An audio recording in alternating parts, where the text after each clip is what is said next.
my talk. If I don't know how familiar this content is for you. I had organized this talk for my company, my colleagues, so I knew that the content was pretty new to most of them. So I apologize if you already know the content and if it's familiar to you, but I'm hoping that there is still some new content for you. I'll start with acknowledging the country. I acknowledge the Marin-Baluk clan and Wurundjeri people of the Kulin Nation, who are the traditional custodian of the land on which I live on. I pay my respects to the elder past, present, and emerging. Okay, so how do you know if someone is vegan? Well, if the answer is don't worry, they'll tell you, the answer is wrong. The answer is they try to make an argument about everything to tell you that another reason that you should be vegan. I am Shora Mansouri. I am a developer, a programmer by profession. I am an animal rights activist and vegan. Let's start the talk. If you're a feminist, you should be vegan. So you might know this. This is a Frankenstein monster, or Frankenstein's creature. Frankenstein creature. And apart from his appearance, Victor Frankenstein actually quite succeeded in creating a superhuman. I don't know if you know this story, but Victor Frankenstein, he was a scientist that he tried to create an alive human from dead parts of other humans, and he wanted it to be a superhuman, and he did a quite good job. Like, the superhuman was a progressed human. He was smart, articulate, strong, and benevolent as well. He didn't look good, but apart from that, he was quite a superhuman. His moral code also included all beings, humans and animals. This is what he says about his food, the monster. My food is not that of man. I do not destroy the lamb and the kid to glut my appetite. Acorns and berries afford my sufficient nourishment. This is the real creator of the Frankenstein's monster. This is Mary Shelley. She is an author, and she wrote the book Frankenstein around the year 1818. She was a feminist and a pacifist and an advocate for animal rights and vegetarianism. And she's an exception. Throughout the history, there has been other authors and other scholars that were feminists, as well as animal rights activists, or as well as advocate for vegetarianism. The whole suffragettes movement, a big majority of the suffragettes were vegetarian. In fact, they used selling vegetarian food as one way of fundraising for the campaign. So what I'm trying to say here is this idea that I'm going to present here tonight is not a new idea at all. It's been there through the history, but it's always worth to go through ideas, and especially this idea. Before I proceed, I'd like to make a disclaimer. I have been a feminist before I even knew what feminism was, and I have been an animal rights activist since 5 years ago when I turned vegan. But by no means I am an expert in feminist theory. I have read books and I know bits and pieces about it, but I'm not an expert on that. On the animal rights literature, I have read quite a lot in the past years, but tonight I'm just trying to basically bring your attention to these ideas and hopefully at least create some question in your mind. I also like to make a trigger warning. I'm going to show some videos of animals in industrial situation. None of the things that I'm going to show are isolated cases. Most of them are industry practices or happening all the time. I have drawn the line on showing anything that involves blood. So I won't show any blood tonight, but the videos that I show would involve some animal industrial practices that I would call them abusing animals. There's also one reference that I make to rape. Okay, so let's start with definition, feminism. I quite like this simple definition from International Women's Development Agency website that says, quite simply, feminism is about all genders having equal rights and opportunities. So feminism basically is against sexism, and sexism is treating people unfairly and with discrimination just based on their sex or gender. Veganism, on the other hand, is a philosophy and way of living which seeks to exclude, as far as possible and practicable, all forms of exploitation of and cruelty to animals. That includes food, clothing, entertainment, science, and companionship. So veganism works against speciesism. Speciesism is treating members of one species as morally more important than members of other species in the context of their similar interests, such as suffering or desire to live. So what's common between the two? In a patriarchal society, men are at the top of the hierarchy, and both animals and women are assumed less than men. It hasn't been a long time ago that even in Western culture, women were properties of men. And it was the feminist movement that fought with this belief and changed this belief and managed to remove this idea of a man being able to own a woman. But and veganism, on the other hand, is a movement that is questioning and trying to abolish this belief that humans can own animals and decide for their birth, life, and death. To prove that you can own something or someone, you just need to prove that they are less important morally. So in a patriarchal society, this idea of women being less than men, or animal being less than men, or humans being at top of the hierarchy, that belief has been created in the people's mind. And once you create this belief, then you create this permission to do the act of violence upon those beings, people or humans. So usually when we talk about veganism, the main question that comes to people's mind is about food. Even though veganism is not just about food and what you eat, it's a philosophy, and it has an impact on all aspects of your life. But this is the most visible change that people see when someone turns vegan. So tonight I'm going to talk about food and its relation with veganism. But of course, there are other aspects of a vegan life that you can also connect to feminism. All right, let's start with meat. Meat is the product of the ultimate act of violence, killing. There are so much politics around meat, and meat is not just food. There's so much politics around it.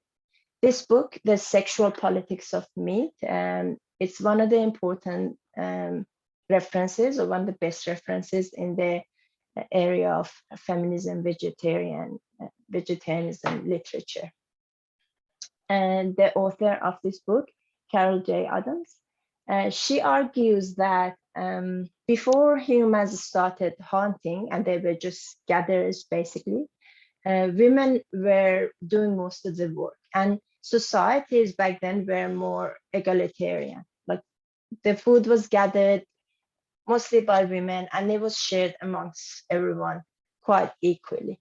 When the hunting started, and when men started going hunting, it was basically just then that the politics around meat started. When the hunting happened, it was men who got the best part of the animals, and then what was left of it was distributed amongst everyone else. And that hasn't changed. Like even today, uh, in a poor household in most societies, when there is not enough meat, usually either men get all of the meat, or they get fed first, and what's left of it will be distributed amongst women and children. And in those households, usually women are the worst fed in a household. And I mean, in general, meat is rendered as this really important type of protein. It's this ultimate type of protein, and it's also men's type of food.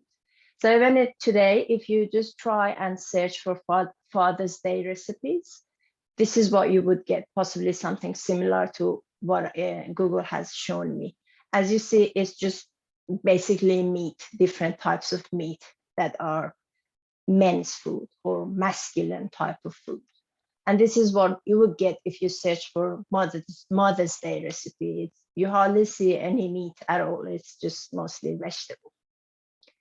And also when it comes to preparing food, it's pretty much the same. Like usually when a man is wearing an apron, it's to prepare some sort of meat. And like in Australia, it is men who are responsible of barbecues. And in general, if you think about this meat and vegetable, meat versus vegetable, meat is just like this first type of protein, and vegetable is like second type of protein. And it just is a little bit, meat is the better or the best type of protein, basically. So maybe it's just not a coincidence that meat is men's food, considered men's food, and vegetable is considered women's food. Like as a man, you can't get too much salad. Like it's not masculine to love salad, for example. In the book that I showed you, the sexual politics of meat, Adams uses this term, absent reference. She says, in the whole concept of meat, animals are the absent reference. They are, first of all, absent literally, they're dead. They're not there, and the way that we render the meat or their body parts, they're basically not visible at all. And they're also absent in our language. So by the time they become food, the terminology that we use for the meat or for the food that's produced from the animal's body has nothing to do with the actual animal, like beef, steak, hamburger, bacon, sausage, pork. You don't see any trace of the actual animal in those words. And that's the same with the places they prepare those food, like food processing unit. You don't see the reference of the actual animal, or protein harvester, or biomachines. So the thing is, when the animal is absent, it's easier to do the act of violence towards them. You might have heard this term in the feminist theory, which is objectification of bodies. So feminist theory argues that in a patriarchal culture, female bodies are treated as objects, things to be looked at, compartmentalized, and by default, dehumanized. It's so easy to see that mentality in advertisement. This is some ads from Sky, the vodka. Or this is some it's an ad from a low carb protein. So you can see the similarity here with the way that we treat animals' bodies as objects, things to be compartmentalized, cut, and literally consumed. This one is a picture from a restaurant in Richmond that I really hated to go to because I sometimes had to go there with my colleagues. So you see that the violence that's required for that sheep to basically become those meat parts is just completely normalized. This is another ad from McDonald's for milkshakes, or this one is for ice cream. And there's also sometimes that the objectification of women and animals meet. So this one is an example of an advertisement of hamburgers which resemble females' breasts. There's another technique which is kind of a combination of treating animals and women as objects. The thing is, in the patriarchal society, it's been already, this idea of animals being less than women is created. And when you animalize women, or when the culture animalizes women, they already assume to be okay to do or commit act of violence against them. These cartoons are from the suffragettes' time, and as you can see, they have animalized the women here in this picture. And this one is, I couldn't find a better quality of that picture, unfortunately, but you might have heard of this. When the Liberal National Party, they had their fundraiser menu actually served Julia Gillard's body parts, basically. So this is what it actually read on the menu. Julia Gillard's Kentucky Fried Quail, small breast, huge thighs, and a big red box. On the other hand, when they sexualize animals, they're assumed to be desirable and consumable. For example, this one is from a food magazine cover, cute. Or this one is from a restaurant that they served pork barbecues. So as a feminist or as a woman, once you see these similarities, it's easy to expand your circle of empathy towards animal, and easy to assume that if we want to fight patriarchy, we need to include everyone in this fight and have the empathy for everyone. So maybe that's the reason why that about 75 to 80% of vegans are women. And that's also the same sort of statistics for animal rights activists, actually. So often people say, okay, we understand what you say about meat and act of violence, killing and all that, but what's wrong with using milk or eggs? Another important argument that feminism has is trying to claim back their right to control their reproductive system.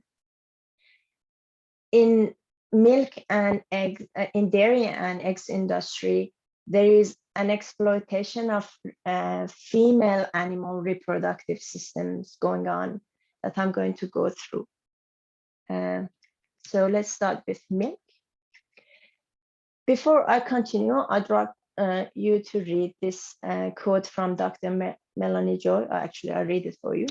So she says, think about it.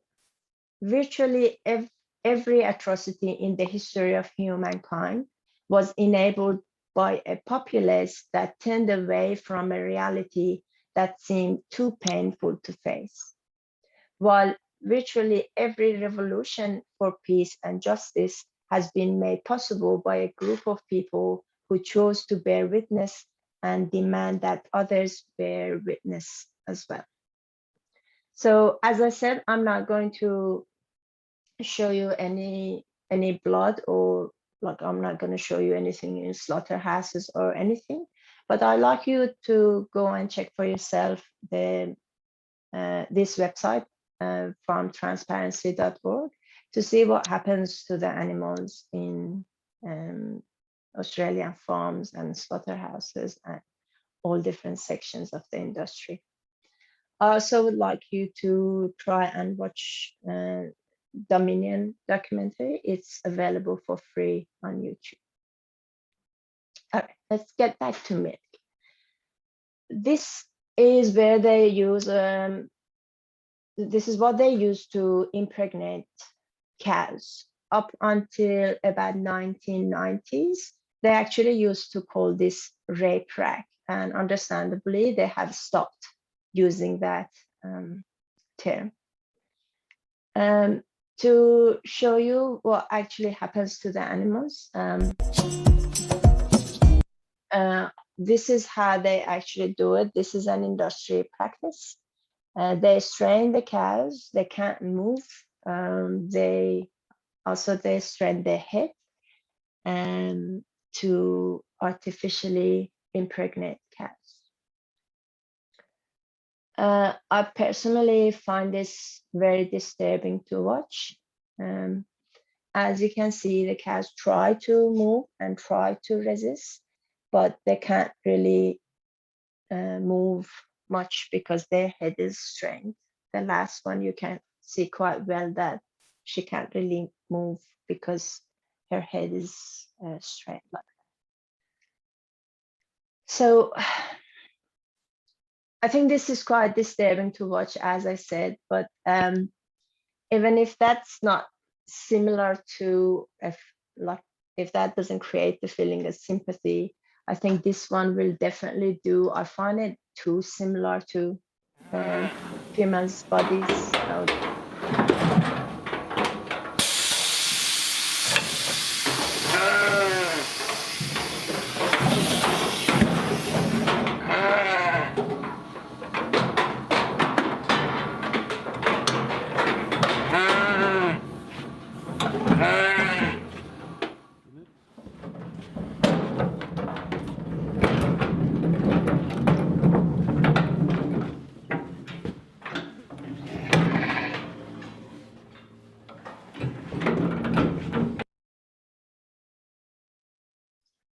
This is an Australian company. They have made, this is an invention. They're trying to show how easy it is to move around the sheep.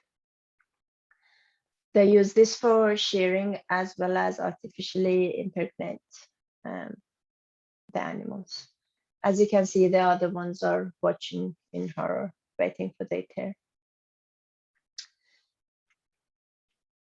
So I want you to also see this one. When I actually, first time I saw this, a picture similar to this on a Facebook group of animal rights, I thought this probably is, I don't know, either fake or it's probably a practice that doesn't really happen often, and this can't be actually that of a big practice, you know. But in fact, when I Googled for it, I found that there is an Australian company, they sell this. And I want you to look at the terminology that they use for advertising this easy win.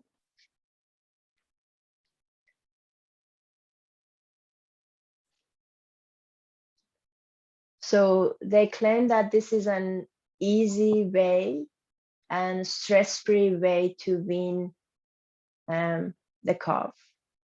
It's also used in small farms that supposedly they want to have happy calves.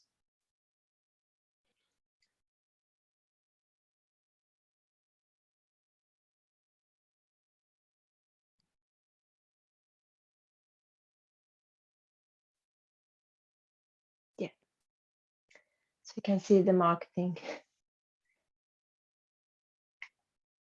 So as I said, as a woman, when I see these videos and when I find this, and as a feminist, if one really cares for motherhood, it's easy to feel the empathy for animals, and also understand that if we want to have uh, control over our reproductive system, we should want the same for animals. So about eggs, I'm going to show you a video of a farm in Western Australia. The eggs that this farm produces, these brands you might have seen yourself or you might have purchased from them. It is a free range farm. So I'd like you to hear.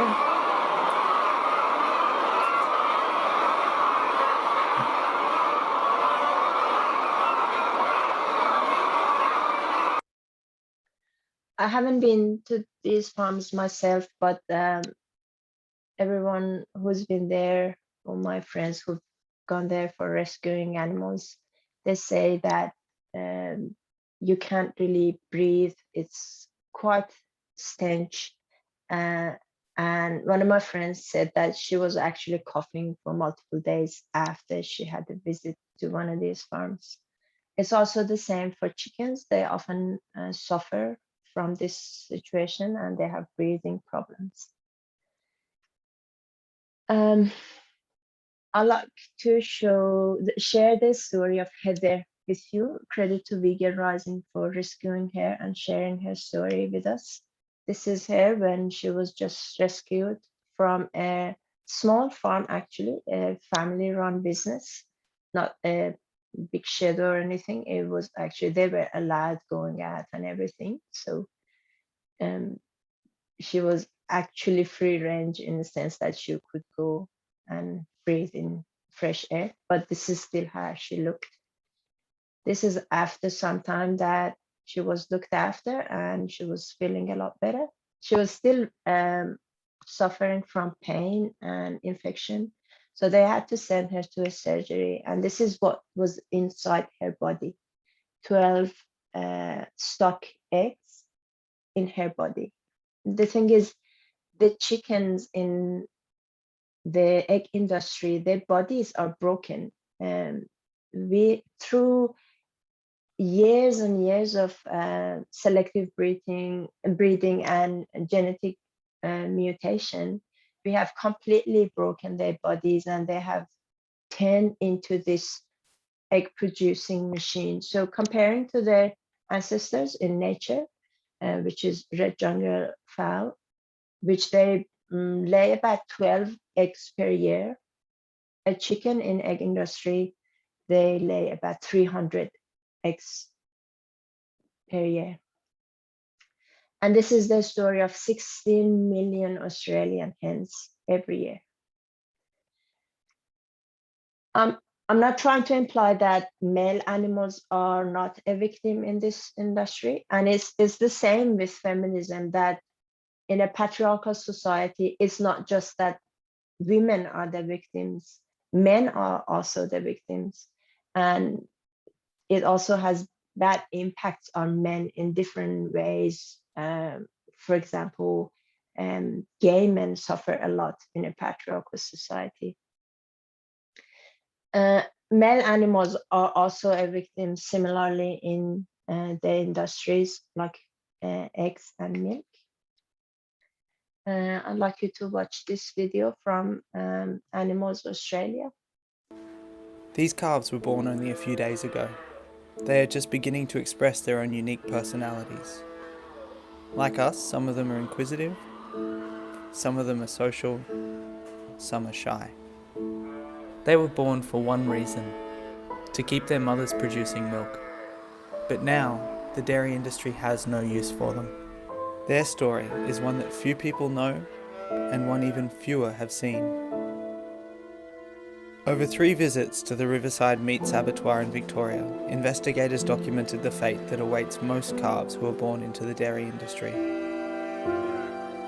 Dairy calves can be separated from their mothers on their first day of life.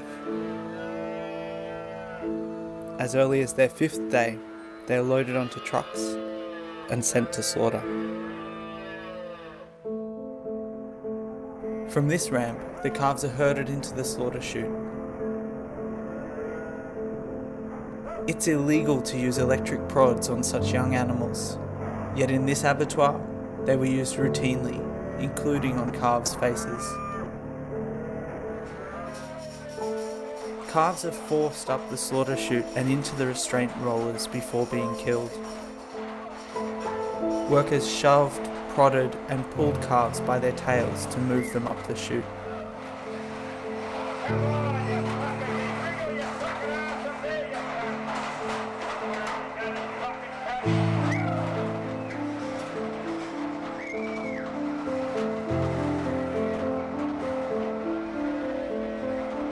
This weak calf was left lying in the corner of the slaughter room for 24 minutes before he was tossed into the restraint rollers for slaughter. Other injured and dying calves were dragged, dropped and thrown before being killed. This abattoir is not unique. Each year across Australia, over 700,000 dairy calves are slaughtered as waste products of the dairy industry.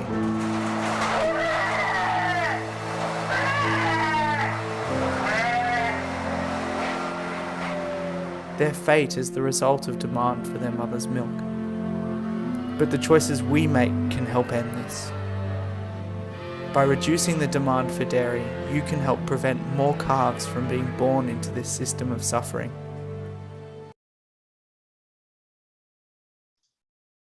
I find it really disturbing to watch. And it's the same with male chicken in the egg industry. I will not. Oh, sorry. I will not show you the video of what happens to male chickens. They basically use this humane way of killing them the moment they find that they are male chickens, because they have no use for them in the industry, and they literally are ground to death. Just they drop them in this big grinders when they're still alive. So yeah, so these are the things that was wrong with the food industry, as I said. But I also want to make one more reason, which is not to do with like it's indirectly relates to the food system that we have. And the direction starts with we know that there is a relation between poverty and being a woman. As a woman, it's more likely that it's more likely for you to be poor in different societies, especially between the age of 20 and 39. We also know that because of climate change, the impact of climate change is going to be a lot harsher on poor people, and it's going to have a bigger impact on poor people.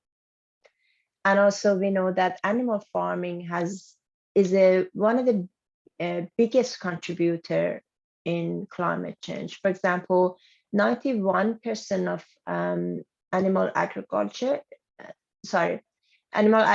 is responsible for 91% of the Amazon destruction. Or if you look at this diagram for the percentage of different things like emission, land use, and water use, comparing dairy milk with any type of plant milk, including almond, which is, for example, the one that's worse in water use. Dairy milk is far worse than any of the other one. So if one is really worried about women's rights and wants to make sure women are not impacted by poverty and are not impacted by climate change, one should really start thinking about their consumption of animal products. And also the thing is, this argument that I had, Doesn't matter if you're feminist or not, the same sort of oppression and the same sort of mentality applies for most of the other movements, like if you're workers' right movements, for example, human rights movements, if you're an LGBTIQ activist, a refugee right activist, climate change activist, or a pacifist, doesn't matter. These are all the same. The oppression is all the same. And we all trying to work against suffering. We all want to work against violence. I like to read this really nice quote from Jill Bayliss. He's the author of the book Violence Unveiled, I believe. He says, violence is shrouded in justifying myths that lend it moral legitimacy. And these myths, for the most part, kept people from recognizing the violence for what it was. The people who burned witches at the stake never for one moment thought of their act as violence. Rather, they thought of it as an act of divinely mandated righteousness. And this book is one of my favorite books, Why We Love Dogs, Eat Pigs, and Wear Cows. Dr. Melanie Joy argues that in any sort of violent ideology, there are three ends that help the ideology work in the society. They make the violence natural, normal, and necessary. But the videos that I showed you with what happens to animals, they're definitely not natural. They're definitely not normal, and none of them are necessary. I like to finish my talk with this poem from Frances Willard. She was an educator and women's suffragist. She says, eat rice and have faith in women. What I don't know now, I can still learn slowly, slowly. If I learn, I can teach others. If others learn first, I must believe they will come back and teach me. Thanks very much. I hope that I have taught you something tonight, and I trust that if you know something that I don't know, you will come and teach me. Thanks very much.